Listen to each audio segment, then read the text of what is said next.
Everybody, sit straight, spine erect, eyes gently closed.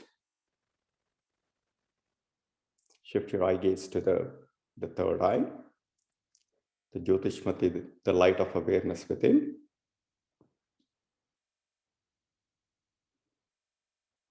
Let's begin today's session with an opening chant. Om Sahana Vavatu Sahanau Bhunaktu Sahaviryam Karavabhai Tejasvinavaditamastu Ma Vidvishavahai. Om Shanti Shanti Shanti. Let's offer our salutations to Sage Patanjali. Yogena chittasya padena vacha malam shariram cha vaidyakena vyopakarotam pravaram muninam Patanjalim pranjaliranatosmi. Let's offer our salutations to Sage Patanjali, who gave us the yoga knowledge to restrain the turbulent mind, to make our mind in a tranquil state, and who also gave us the speech for our language, the language Sanskrit, and also the Ayurveda to keep our bodies healthy. So let's continue today's session with the study on Dhyana. Dhyana is meditation. Perhaps for all the yogis, this is the most important limb in the Ashtavangani, in the 8 limbs in a system. And Patanjali also defined the last 3 limbs in the 8 limbs of yoga, like Dharana, Dhyana, and Samadhi, are also defined as Antaranga Sadhana. These are the inner practices. And the first 5 that we talked about, which are the Yama, Niyama, Asana, Pranayama, Pratyahara, the first 5 are known as the Bahiranga Sadhana, or the outward practices, the external practices in terms of how we conduct our behavior towards others, how we conduct, keep our self-discipline and postures and breath control, and also the to be able to regulate your sensory consumption by withdrawing, or instead of making it as a compulsory consumption, but being more conscious and reversing from the excessive consumption. So before we dive into the Dhyana, are there any questions, or comments on what we covered so far? Okay, let me share my screen. Okay, I see Kiran. Kiran, anything that you want to add? Hi, Srini. No, I think we had a great session on Dharana last time, so looking forward to Dhyana segment today. Okay, good.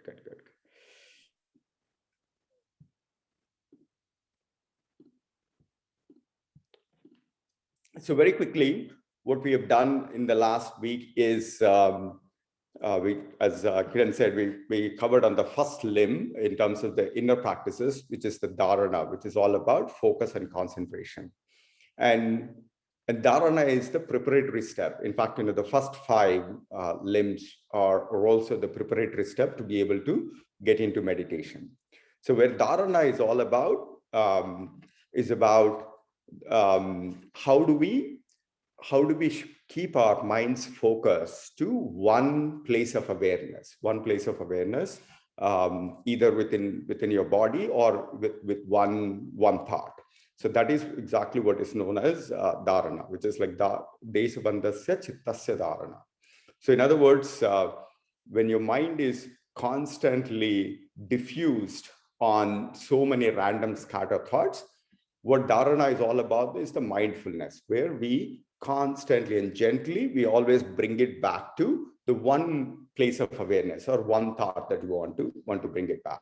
And we don't do that in a forceful way, but rather we be very gentle. And we also don't become judgmental about it. We simply become aware of, when the mind is drifting apart into scattered thoughts.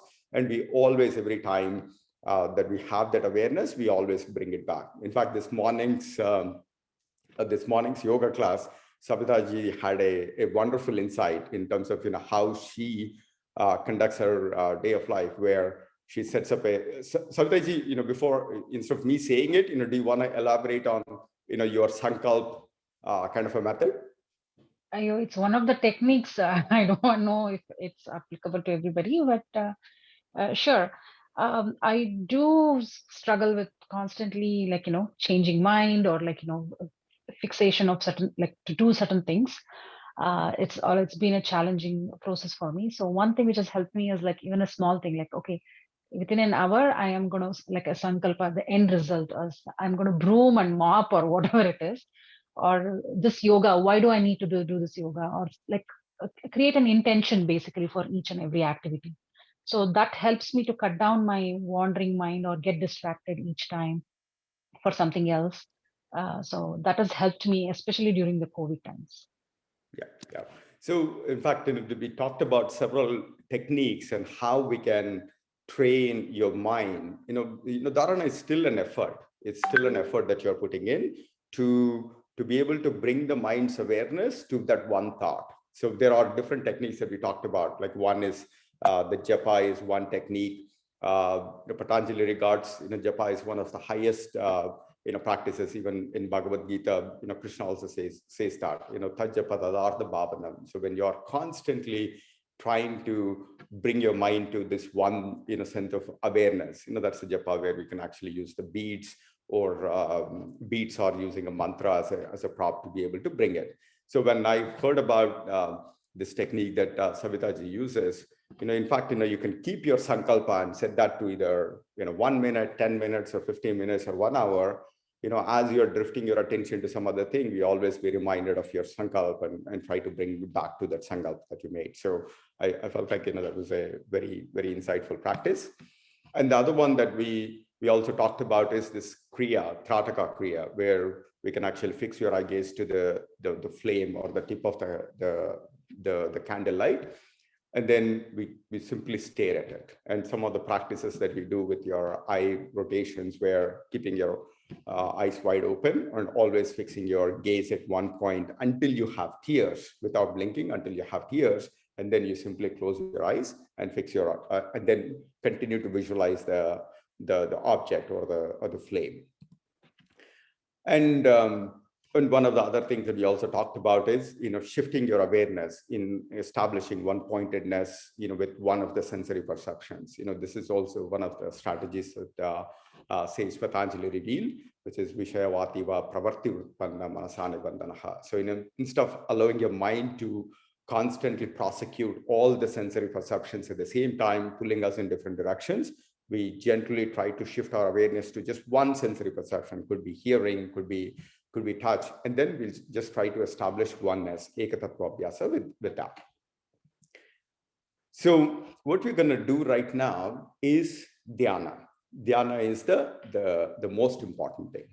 So what we're going to do is, in fact, we're only going to talk about 3 different yoga sutras that kind of covers the different dimension of meditation. So what is meditation? What is meditation? So when we look at meditation, meditation is this state where you are fully alert, and at the very same time, you're fully aware and you're fully relaxed. So meditation is a state where you are the 2 ingredients that we need to satisfied in the meditation, or we are fully conscious, we are fully alert, and at the same time you're fully relaxed. That mind is in the tranquil state. So that is the state of the dhyana. So if you look at sleep, unfortunately, sleep or slumber does not qualify as a meditation, because sleep is also perhaps is that relaxation state, particularly when you're in that deep sleep mode. But the fact that you are not awake or you're not alert, that doesn't unfortunately qualify as meditation. Right? And similarly, you might be doing a lot of work, whether it's pranayama or all the other things, where you are fully alert and you're engaging, but you're not in that relaxed mode. So the activity that you're doing when you're awake and you're in the alert, but your mind is not in that tranquil state, in that relaxed mode, and that also does not qualify as meditation. So that is something that we always need to remember. A meditation, according to Patanjali, is that state where we're both relaxed and at the same time we are alert. So most of the time, what we believe is we often equate to meditation as that time that we do on the mat. We are always saying like, okay, this morning I did 30 minutes of meditation, or I'm going to do 20 minutes in the meditation. But that what we believe that meditation, or we means, all of us, meditation does not just get restricted to what you do on the mat. But rather, meditation is the state of being. Meditation is a state of being that we actually incorporate into every activity of life. So if you were to take it back to the two ingredients that we talked about, one is the state where you are both active, in other words, you are alert, yet you are fully relaxed. So that is the state of action, or the state of being, that we can bring into pretty much everything that we do in a day, or in our way of life. So it's not necessarily what we do in the morning or the evening. Those are all literally the practices that we're doing, but it's about how do we bring the meditation into as a way of life. That's precisely what we cover in the Bhagavad Gita, Yogastha Kuru Karman. So in other words, we need to be established in that yoga, in that state of harmony, in that state of equanimity, and this tranquil state of mind. And then from there, we actually go do Kuru Karmani. In other words, from there, you actually act, right? So we don't really go do an action to get into this yoga or the state of meditation, but rather we actually need to be established in that meditative and the equanimity and the tranquil state. And from there, we actually go execute your actions. So in other words, we first need to be in the meditation, and then we actually get there. And one thing that we talked about last week is Dharana is the state of concentration where it's a mindfulness practice where you recognize that your mind is drifting apart, and then we gently bring it back to that sankalpa, that one deshabandhasya chittasya. So you bring it back to that one simple thought where we are trying to establish a focus, and we are gently bring it back to it. So what happens is, according to Patanjali, is that as you build that muscle, as you train this dharana muscle more and more, then what happens is suddenly your mind essentially becomes settled in that one thought. That one thought becomes this continuous image that is presented to chitta, and that's when you enter into the meditation. And the other thing is, just like how the sleep in the meditation, you don't work for it. You just create the preparatory environment, and you simply let that meditation to happen. So in other words, if you were to simply go into the sleep, and you cannot simply say, it's like, sleep come to me, or you don't work for the sleep.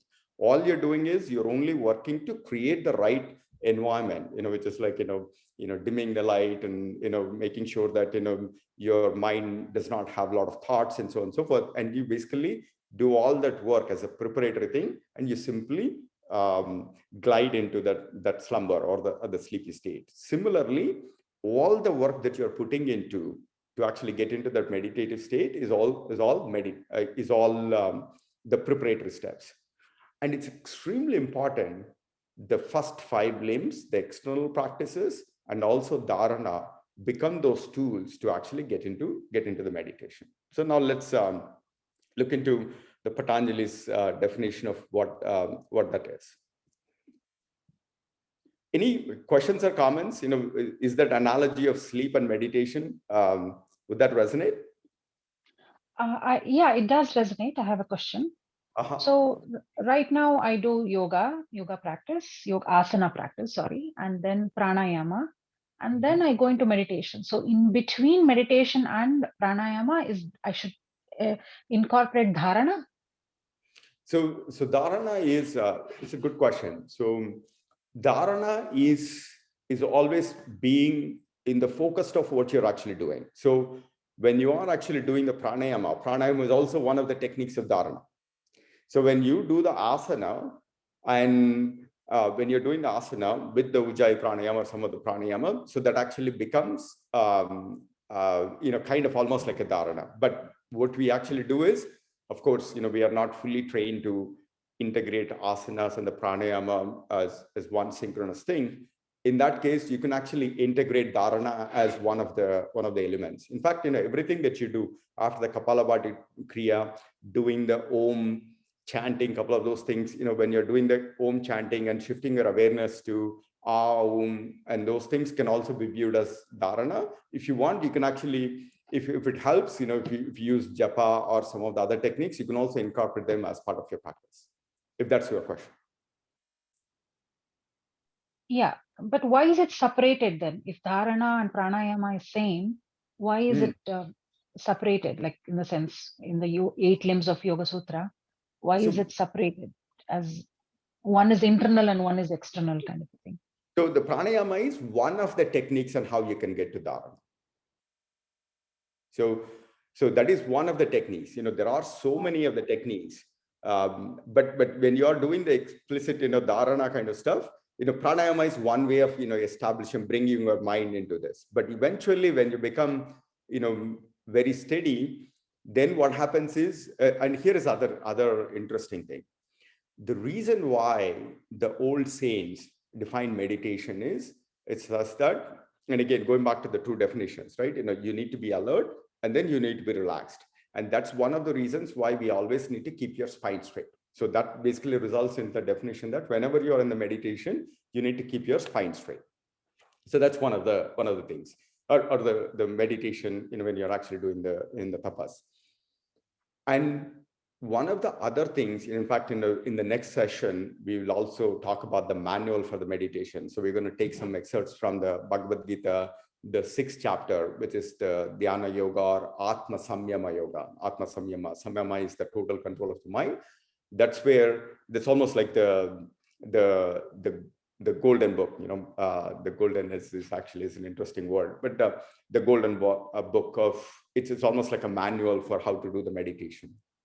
So there are all these tips about how to prepare yourself. So the intent there is, if somebody is actually sitting for meditation, your job is to preserve your energy as much as possible so that you can be in that state for as long as you can, right? So that is the reason what they realized is, keeping your spine in a neutral position, and you want to spend as little energy as possible.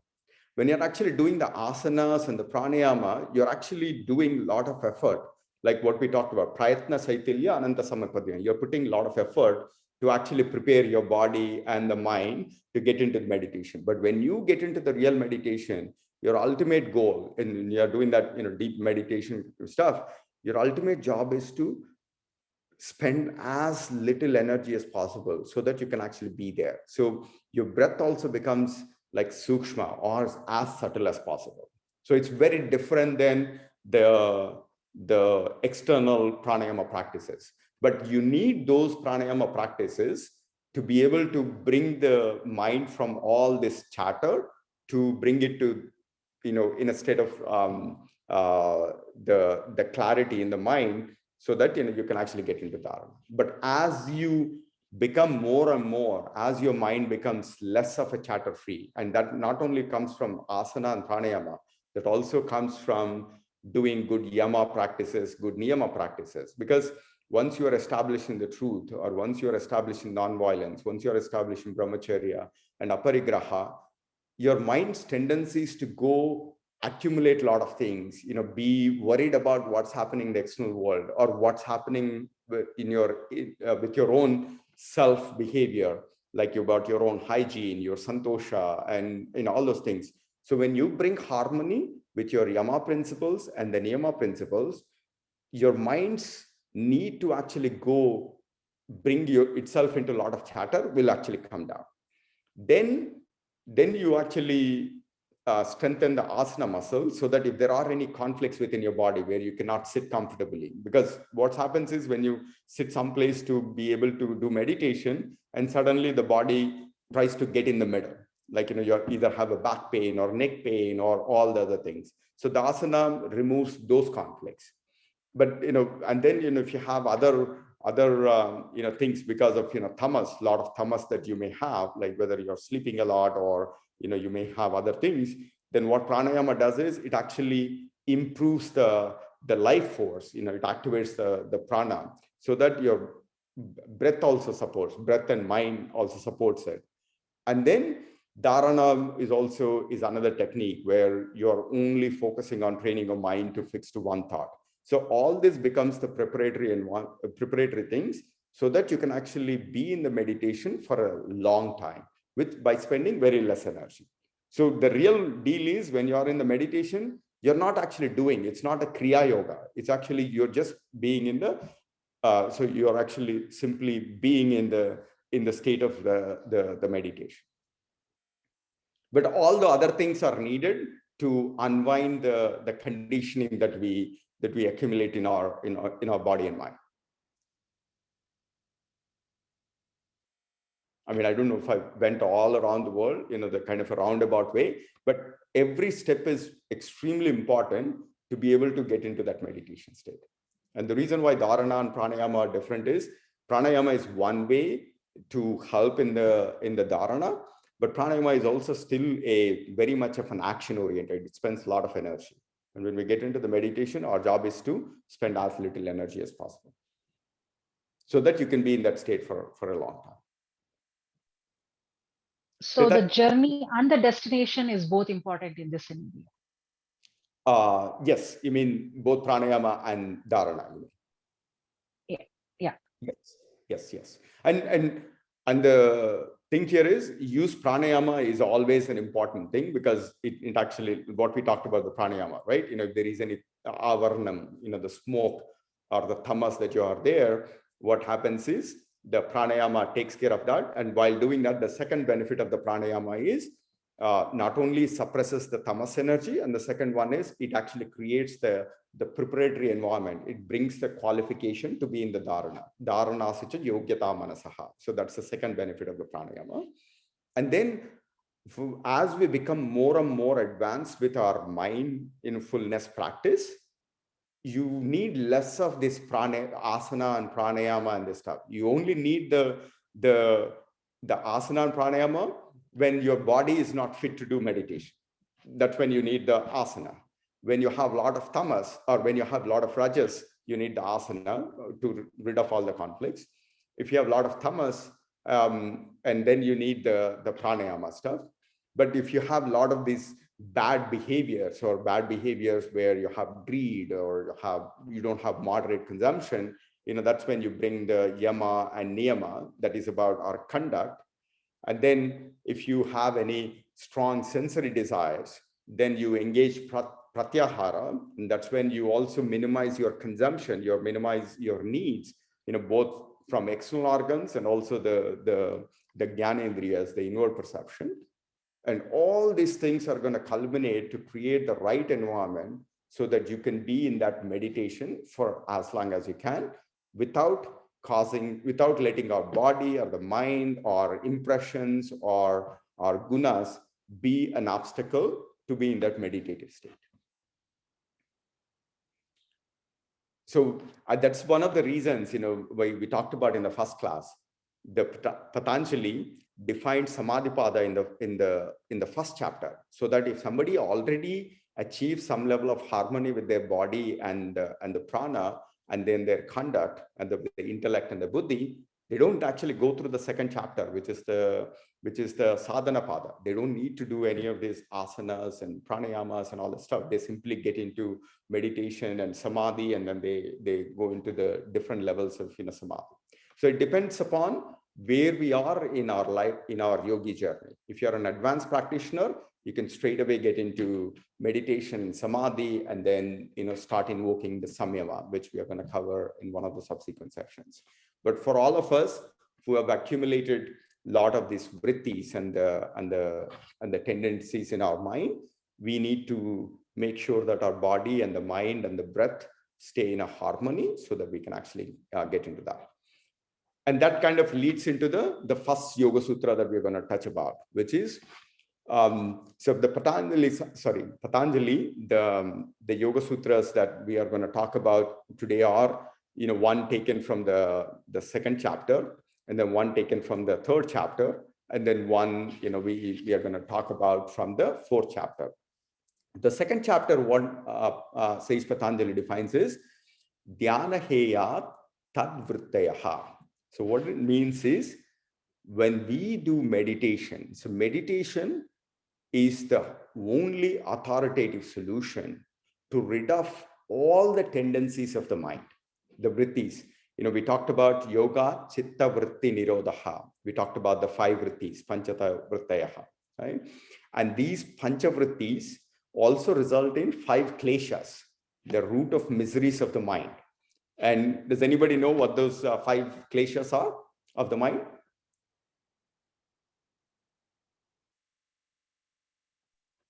Not off my mind, but I can check my notes.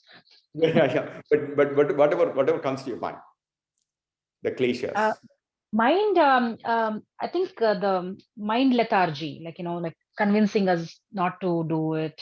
That's one of them, which I go through sometimes, I know for sure. And distraction. Other thing. I see. So the thing that what you're referring to is there are obstacles in our practice, in our sadhana. There's the obstacles in our sadhana. But the kleshas, the 5 kleshas that we talked about are avidya, asmita, raga, dvesha, abhinivesha. So the avidya is the wrong knowledge, wrong perception of who we are.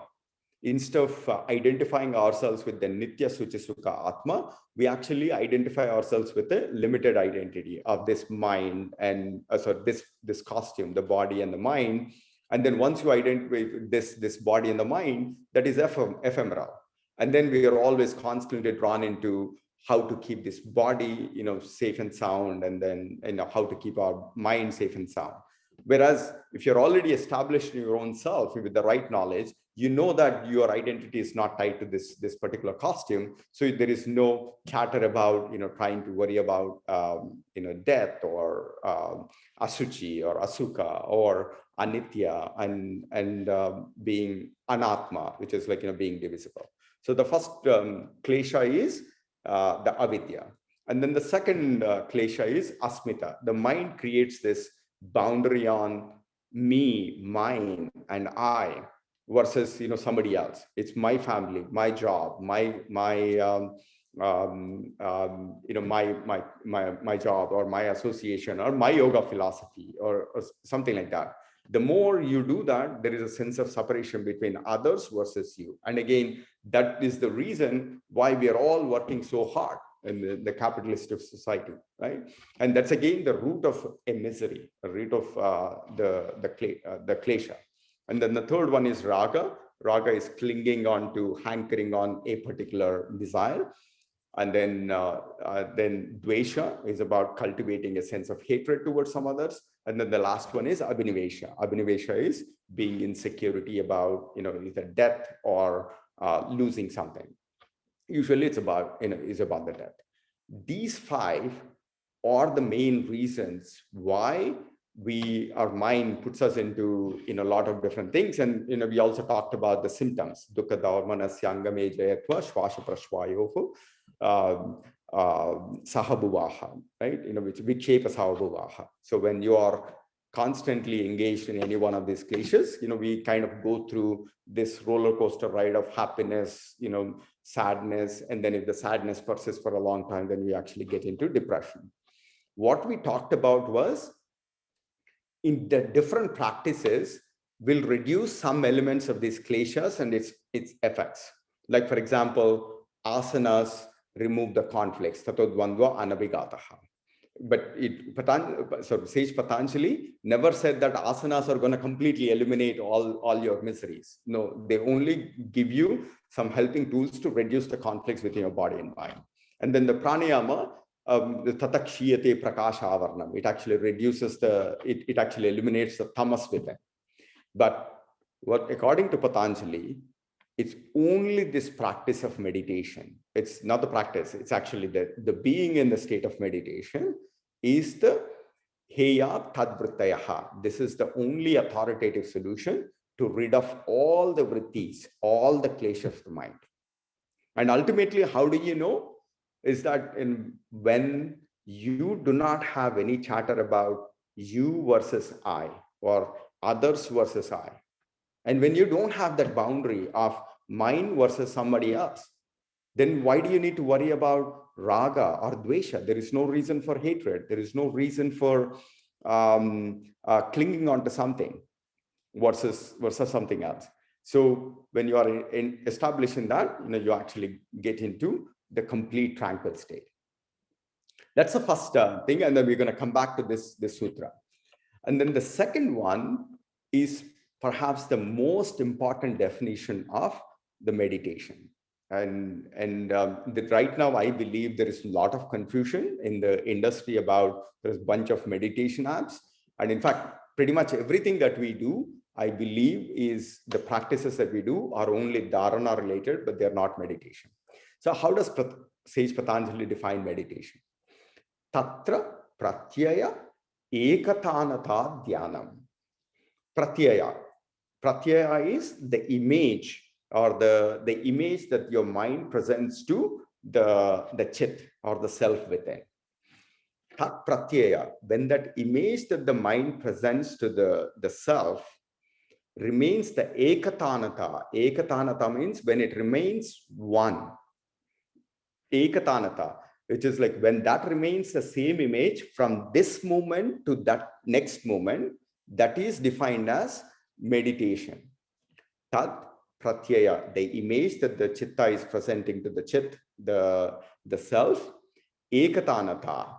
Ekatanata, which is what it means is when eka means once, tanata means when it becomes the same from this moment to the next moment, that is called dhyana. And this definition is something that we can perhaps frame it in our thought process. And so that essentially means is that whenever you are in the state, when your mind's awareness, the image that your mind is projecting or presenting to our chitta or the purusha within, being that same thought from this moment to the next moment, then these two moments are the states of in meditation. And if that extends to a few more moments, those moments are your states of meditation, and goes on and on and on. And if you look at it, Sage Patanjali doesn't even define what type of pratyaya it should be. In fact, sometimes I would joke with my younger daughter who is fond of laddus. And I basically say, it's like, hey, if you want, you can actually, do a laddu meditation and keep that your awareness, just fixed on, whatever your favorite laddu.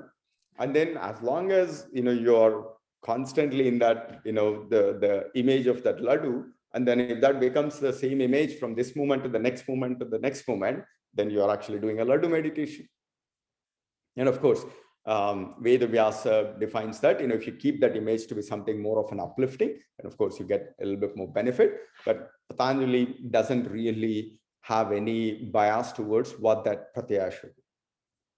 Any thoughts, comments? Does it definition make sense? Tatra pratyaya ekatanata dhyanam.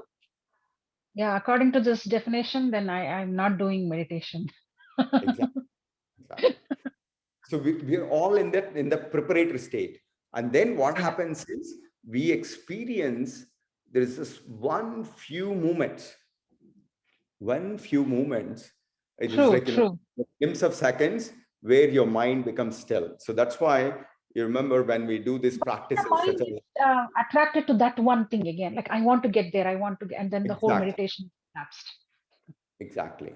So it's that glimpse of that moment when the breath stops. Right. So when we do, we talked about this when you're talking about the prayatna, that state of the turiyam. Turiyam is the state of the tranquil mind, where your mind is simply establishing that one thought, or it could even be a thoughtless state. And like, some of the practices that we do after we do the Kapalabhati Kriya, and then we do the deep breathing and this, and then we suddenly get into that meditative state. Or actually, the other thing is after you do the Kapalabhati Kriya, we do a Udyana Bandha. And then you suddenly, when you stop the breath and then the mind stops, or you just, shift your attention to Ajna Chakra and you stay in that moment for a few seconds. And that is the state of this tranquil mind. And that's what even, sometimes we see when we do the chanting of the Om, Aum, and it's the silence after you do the Om. And that is also that glimpse, if you shift your awareness to that, and that's also that state of the tranquil state of mind. Right? So be cognizant of this. Meditation is something that you don't explicitly work for. You work for Dharana and all the other efforts. By doing so more and more, when you improve that Nirodha Samskara, so when you reduce the surface of the thought scattering all out, and then slowly you bring it back to that one thought. And then when you establish your focus to that one thought, and then eventually when that thought becomes the steady thought from this moment to the next moment and the next moment, and that state essentially becomes the meditation. And all the other things are the preparatory steps. And why is this important actually? If you look at it, our mind, thoughts are actually nothing but forms of energy. And a lot of time, we actually engage our mind on a lot of thoughts that are of very little value actually. They're of very little value. So we're constantly dissipating a lot of energy. A lot of this really divine energy, we actually engage our mind in very mundane thoughts. So we are actually dissipating a lot of energy. By letting our mind to just focus on the thought that you really care about and fixing that, and then what happens is you're literally channeling all the energy, the Shakti that is there, the Purusha, the Shakti there, towards that one thought. And then what happens is when you minimize the dissipation of the energy in letting the mind go engage in a lot of thoughts around us, then what happens is you actually build that reservoir of the energy and the prana. The prana will be directed to that one thought. And then that's when you build your intuition and that ultimate power within. And then that power is going to be directed to that one thought that you're chasing. And eventually you become one with that thought that you're chasing. And you simply go achieve that. That essentially becomes samyama. And that is what our sages have figured out is the ultimate, the total control, which is the samyama. It's all in the mind. When you literally dissipate, when you prevent the dissipation of the energy of all these thoughts going in all these different directions and train the mind such that you can point it to that one thought and be in that meditation and nothing else.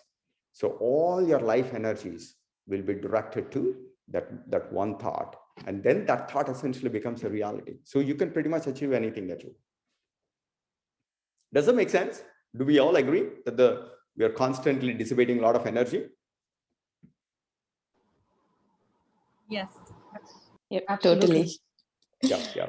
So, but I think that is essentially, in fact, there is some statistics about, about 95 to 99% of the thoughts that we engage in are of very little value actually. But we always, think that this is important because you need to go buy some donuts, or we need to buy a car, and we need to do all these things. But eventually what happens is that car only gives you a temporary, sense of happiness. And then eventually, somebody hits it, it comes in a dent and, something. And then you're actually trying to, then you shift our awareness to, no. Car doesn't give me happiness. Perhaps I need to get a partner. And then you go run with that dream for some time. And then you realize that, no, that actually is. And then you basically say, it's like, no, let me shift my attention to a kid. And then you chase with that. Then again, you dissipate a lot of energy. So we are constantly in this mode of letting our mind take us into different persuasions. And then we constantly are dissipating a lot of energy. And then the goal is not to engage with all these things, but rather engage them with a mindful things. If you want one, you just go change that. So there are some metaphors that we talk about. In fact, the metaphor one of what is that state of meditation is going to look like. So the first meditation metaphor is well, like what Valmiki defined in Ramayana. It is basically what it basically says is Akardamidam Tirtham Bharadwaja Nishamaya. So it actually says to Bharadwaja, Ramaniyam Prashantamumbu Samanushya Manoyataha. Ramaniya Prashantamu. So it's just like, so when the Manushya, when the mind essentially becomes the surface of a clear water lake. So there is no ripples. So when your mind becomes as translucent as the surface of a clear water lake, Ramaniya Tirtham, Ramaniya Prashantam, and that is known as the one definition of the meditation. So there are no real ripples. There is always, it's like, there is no conditioning in that mind. It's devoid of any vrittis. So it becomes just, mind simply becomes a simple reflection of the divine light, the Purusha. So that then the divinity is being projected out in all or that one thought or the action or the action. So, but the one aspect of this definition is it only shows that it is the surface of a clear water lake, it's very translucent. But at the same time, meditation is not an inert state. It's not a static state. It's actually a very dynamic state. So the second definition of a meditation is where in Bhagavad Gita, it's actually equated to one of the sloka, the verses that it actually talks about is, imagine that you have this light of a candle in a room, in a place where there is no wind. So what happens is that light is constantly radiating light. So it's not an inert state. It's not a static state, but light is constantly projecting that light. And it is very steady. When you take a picture, it almost looks like a still picture, but the light is constantly, it's also known as the diffusive meditation. What it's doing is bringing light all around the Kanti. It's projecting that divine light 360 degrees all around, but there is no wavering. So when you are in that meditative state, you're actually bringing that Jnana Deepti, the light of awareness, all around. And that's why we always say that, Jyotishmati, connect to the light of awareness in the Ajna Chakra, the different chakras. So this light is actually a good anchor. We always equate light as light with the prana, light with the Purusha, is Jyotishmati, or even the Turiya, it is that light of awareness. So imagine the candle, the flame of the candle in a room where there is no wind, and that is the state of meditation. So the surface of the clear water lake, it shows that there is no conditioning, there is no in the mind is essentially translucent, but it's not inert or it's not static. It is always radiating. It's constantly active and it's projecting light and the radiance all around. That's the second metaphor of what a meditation is going to look like. The third one is very, very powerful, which is actually the meditation is also, we can actually do in that as the candle is more like a diffusive meditation where you are actually shining light all around. Right? The third metaphor is like a meditation is like a flow. Like, for example, if you were to imagine, like, if you ever did the Shirodhara, some other stuff, like a laminar flow, where the oil is actually pouring down, through a small,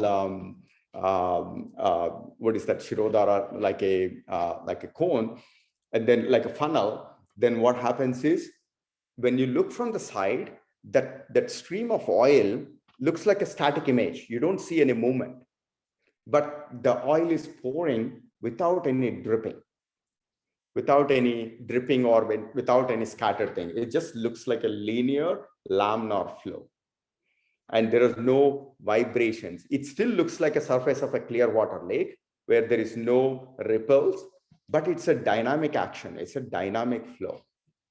And with that, what you're doing is you're pointing your attention like one thought, next thought. So meditation is mind is constantly producing that image.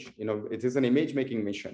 But the thing is, the image that produced from this moment to the next moment, next moment, and next moment, it's still that same thought, like a laminar flow.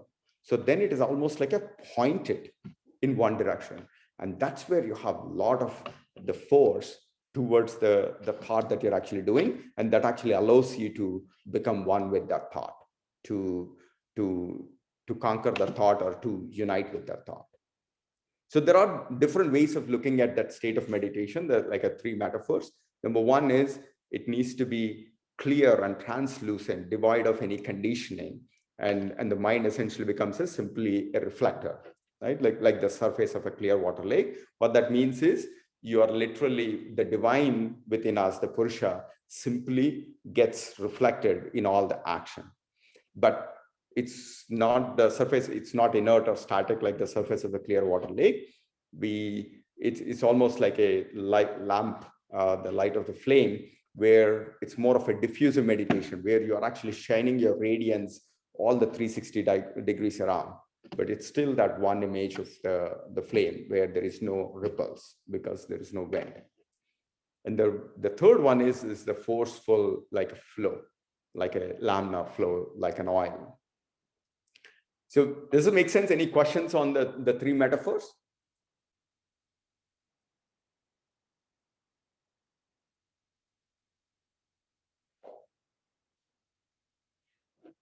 Any questions, thoughts? So how to get there is the question. I think you're already only talking about the map. Still we haven't. I think but they're also like what we talked about last time. I think if you try to how to get there, like even the sleep, right? How can I sleep better? How can I sleep better? That only actually says that. I think everything that you're doing, the fact that we are all thinking about that, like, spending 1 hour on a precious Saturday evening in learning this knowledge and contemplating in this knowledge, that means we are actually training, we are building the right samskaras, right? The nirodhana samskara. And there is one sutra that we always refer, which is like every step, every small effort that we are actually putting towards that goal, it actually adds up, it actually multiplies to lead to the transformation. Kramanyatvam parinamanyatve hetuhu. And in fact, anytime Patanjali says hetuhu, that means it's very affirmative, right? And what he basically says, like every small step that you're doing either with your yama principles or inculcating yama principles or niyama principles in our way of life, and all the effort that you're doing in the asana and pranayama to rid of all the conflicts, and then all the things that we are trying to do, minimize our consumption, to even dharana. And all those things are adding up, not adding up, actually, they're actually multiplying towards preparing that recipe to build us to that state where we get to that tattva pratyaya ekatanata dhyana.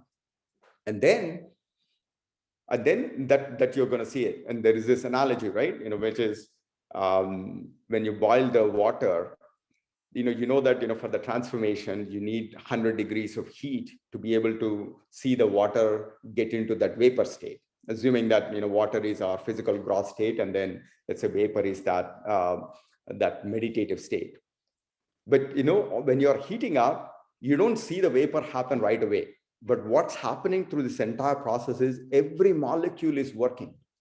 Every molecule is working, every molecule is getting heated up, and then eventually you reach a tipping point of the 100 degrees Celsius plus, and that's when the transformation happens. So all the efforts that we are actually doing are essentially the right steps, the kramanyatvam, towards that parinamanyatve, to get to the end thing. So what that means is continue doing what we are doing, and then we're going to get there. Kiranji, anything that you want to share? Hey, Srini. So yeah, as Savita is saying, meditation is something that I'm still like figuring out, I would say. Perhaps I need to do more work on the prior limbs. But I also feel that, to your point, right, people have different like flavors, rajas, tamas, and also maybe some people are like more naturally inclined to get into that, calmer state of mind. Easier than others. Perhaps I'm not in that category, so I'm still working at it. I think we are all there. I think, we talked about the three gunas, right? If you look at asana, pranayama, and the meditation stuff, I think asana is going to help reduce the rajas. The rajas is the one that's constantly want us to go achieve things, right? It's that, transformation energy, is that energy. Yeah. And then pranayama, reduces the tamas. And then, actually do the thing. I think, we are all in that state. And one other metaphor before I lose my thought on is, if you were to look at the meditation as that laminar flow, Dharana is like the tap. When you open the tap, what happens is there is water that comes out, gushes out. But there is one, there is that one, but then it's not like as smooth and pointed like that one focused, one ripple-less flow. So dharana is that where we are actually trying to contain that into one gush stream of water. Right? That is dharana. And eventually, the more you do that, then we eventually get to that laminar flow, like an oil pouring down. Right? So that is one way to look at what is dharana. It's like a tap water. The other one is more like a laminar flow. Right? So what happens then? The last benefit that Sage Patanjali says is, this is something that I resonate with that. And in fact, I wrote something the other day about how do we build an emission-free world. And there is a secret here. Tatra dhyanajam anashayam. Anashayam is residue-free. Any action that you perform in that meditative state, right? We already talked about meditation is actually a dynamic state. It's not an inert state. It's a dynamic state. Any action that you perform, tatra dhyanajam anashayam, then it becomes residue-free. That means you don't accumulate any karma. What that means is, when you let go of the chatter of me versus you, I mean, that's perhaps at the root of everything. Once you don't have the boundary of you versus me, then what you're going to do? You're simply going to act to serve others in that interest of the object that you're trying to pursue. And you're not trying to optimize for your own gains, your own stock, your own wealth, your own sensory gratification. Once you obliterate that boundary of you versus me, then all the actions becomes divine. Because you're simply trying to, just like a laminar flow. Okay, I'm doing this because I'm in the service of these others. And that object, once you are in the service of the others, then it becomes anashaya. All those actions become residue-free. Unfortunately, I mean, if I were to equate that, the other day I was thinking about it when I was watching Bill Gates, his own personal mission of how to bring a zero emission world. His goal is we need to get to zero by the 2050. But I believe that the reason why we got into this, big CO2 emission and the climate crisis is because I think it's all rooted in the mind. The mind, where we're constantly trying to gratify ourselves. We're always constantly trying to optimize for our own, individual well-being, or our own asmita, our own, whatever the narrow identity well-being. And then that resulted in this biggest heat, the carbon. I think, if you were to bring it back to what is the single biggest reason, is because of the mind, somebody's mind, and the chatter within somebody's mind, or a collective. In fact, there's only one mind actually, right? And until we address that, the mind's emissions, the chatter within the mind, I don't think we have any chance of hitting a zero emission-free world. So I think that the secret to, or at least in my thought process, is the secret to averting the climate crisis is to actually not in all these other technologies, but rather the greatest technology that was already invented, it's there in the universe, is teach more meditation, bring more meditation into our way of life. Tatra dhyanajam anashayam. I think this is the secret to an emission-free averting climate crisis, both within and then outward. So that's where we can build more harmony in the microcosm, which is the Atman, and the macrocosm, which is the outer world. Does that resonate? Yeah, but sorry, yeah, it does resonate. But you're saying mind is the cause for all this emission or whatever the action. But mind is also cause for many productive things, right? You know, because of the mind, we are able to. Today we have vaccine. Today we have so many things, like you know, which has helped us in the productive form. I think the mind without the dhyana, without the state of meditation, action has created this. I don't think we should blame. It's like saying social media, social media. No, me engaging in social media has caused this problem. Social media by itself can't do anything.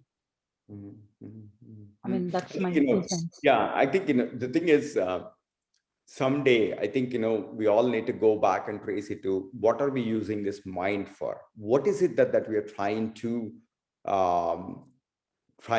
attain in our lives, in the collective thing, right? I mean, in fact, if you were to go to our Vedas and the ancient knowledge, the reason why Manushyanam Narajanma Durlabham, right? We are the only species in the world with the spine erect, to be able to question why are we here. If you ultimately go ponder deeply onto that, our ultimate goal is self-realization. And you talked about the vaccine, but the reason why the vaccine is there because there was a virus, and the virus is there because there was a greed and XYZ. I think unless we conquer that greed and the desire and redirect that desire, the Trishna, to the self-realization, there will never be there. There will be one virus after the other, one virus, vaccine. This battle of virus versus vaccine, will always be there. Right? I think, but the more and more people, and in fact, we all need to come together that, there are not this many 8 billion species or 8 billion humans in this planet. We all need to operate like we are all one human and one mind. And then when we bring that, all these things about now, look at the news, which is like China versus Australia, China versus India, or US versus this, we're always constantly dividing ourselves. It's all because of somebody's mind, the desire and division, anatma. And then that creates all kinds of conflicts. And then, somebody tries some solution here, there, but this Kurukshetra will always be there. So ultimately, we have to, in fact, Buddha said, right, there are 4 noble truths. There's dukkha, there's suffering. And it's the reason for that suffering is Trishna. Is the root of all the things is in the world, there's suffering is because there's Trishna, there is desire and division. And that desire is rooted on you versus me. And then once you conquer that, there is Kaivalya. Kaivalya is that liberation, right? The emission-free world. And then the last one he says is like Marga. There is a path to it. The path is Tatra Dhyanaja. The end state is Tatra Dhyanaja Manashayam. The Marga is Ekatanatha, Tatra Pratyaya Ekatanatha Dhyana. I think, ultimately my simple conclusion to this is it's all rooted in a desire in some mind or some section of the mind. And then that creates this temporary thing of there's growth and conflict. But ultimately this battle between virus and vaccine is always there. So with that, I think, we can spend more time on this perhaps spiritual, philosophical, humane. There's a lot of dialogue on this, but that's kind of one of my interpretations. Let's all use this opportunity to contemplate. But ultimately what it actually means is, this is actually the most important thing. We can engage in the world doing whatever we want to do. But the only guiding factor is it leaving a residue? Is it leaving a residue? And in fact, this is also one of the secrets. Actually, you can be in a relationship, you can be married, you can be brahmacharya. And in fact, there was Yajnavalkya answers this. How, when somebody answers the question, how can you be married and still call yourself brahmacharya? And the secret is here, Tatra Dhyanaja Manasha. As long as I'm actually involved in any action without being without being guided by what's in it for me versus others, then I don't have any of that, the boundaries, then whatever the action that I do, it doesn't actually result in a residue. But once it leads into an impression and causes any one of the kleshas, like avidya, asmita, once it's rooted in either asmita or avidya or raga, dvesha or adhinivesha, any actions that you are guided by those, they'll always have residue. And then we always have to get into this math formula of accumulating karma, and then we need to get rid of the karma, and then ultimately we have to get to zero.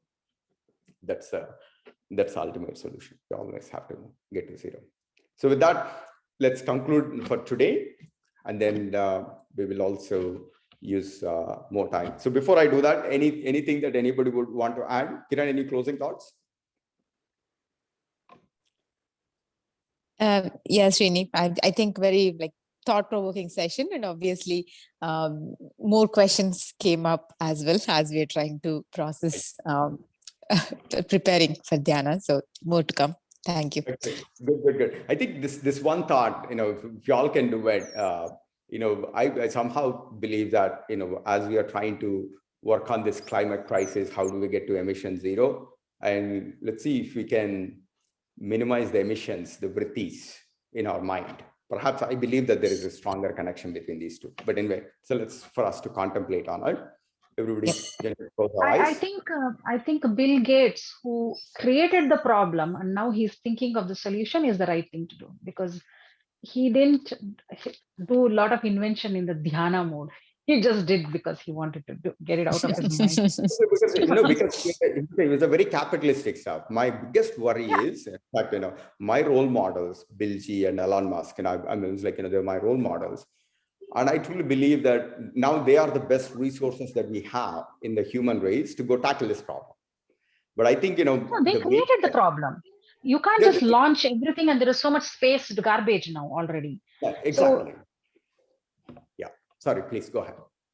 Yeah. So I'm saying before there was a mining industry, they would just go and mine anywhere. Now they have to invest certain amount of money kept aside just to bring the property the way it was before after mining. So there is different steps taken, but from the inception of any innovation creation, there will be residue that also need to be addressed when innovation is taking place.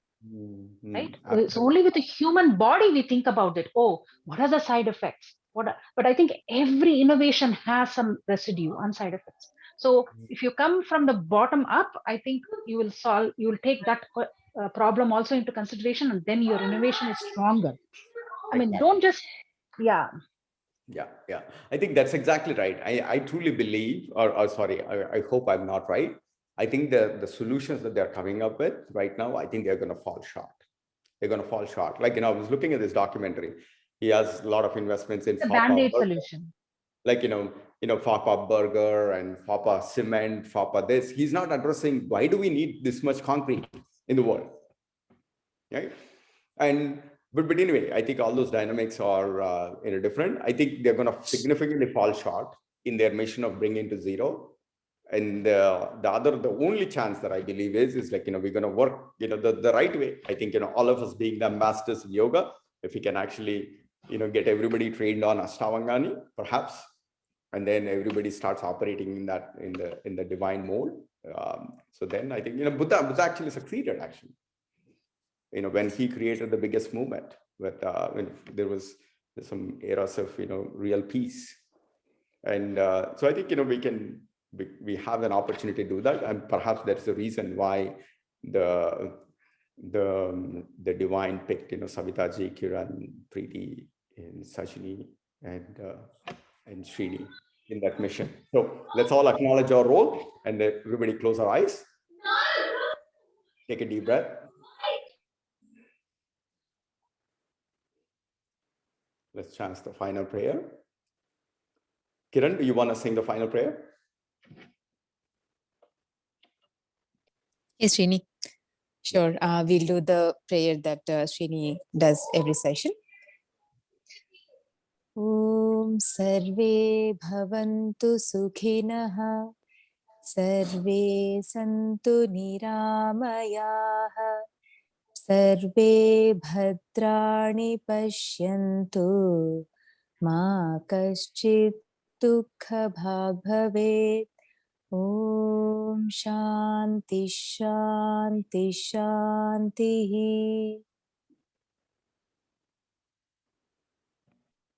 Thank you, Kiran. What a beautiful rendition. I think, from now onwards, every time when you are here, you get to do the final closing prayer. So thank you, everyone. And what a wonderful session. It allowed me to ponder in different directions, and we'll meet again in the next session. For those of you who are interested, we'll do the karaoke in some time. Okay. Have a wonderful evening. We'll talk again. Good night. Good night. Thank you, Srini. Thank you.